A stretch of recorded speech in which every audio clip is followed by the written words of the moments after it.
¿Vos sos Lucas Cafaro? Te venís conmigo a jugar a España.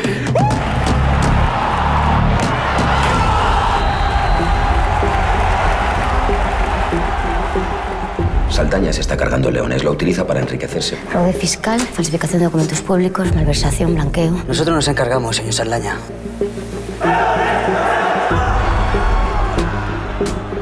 Lo que pasó el otro día en nuestro estadio no puede volver a repetirse. Yo estaría encantado de ser presidente de este club. Este proyecto va a cambiar la ciudad, Mariano. No podemos perder la oportunidad. Un equipo de segunda es un pozo sin fondo. Si subes a primera, se acabaron todos los problemas. Si no pagamos, no juegan. Lo único que quiere es juntar guita. No vamos a pagar, Gerardo. ¿Qué quieres de mí? Quiero 1 millón de euros. Me gustaría proponerle un negocio. Las apuestas son último, nunca se gana. A no ser que sepas el resultado. Nosotros nos dedicamos a preparar los amaños. Los jugadores, árbitros, linieres, presidentes, entrenadores.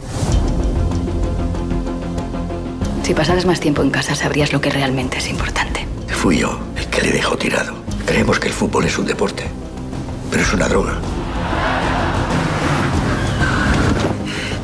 Creí que te había quedado claro que nosotros nunca amenazamos. Tan buenas en la cama, hija de puta.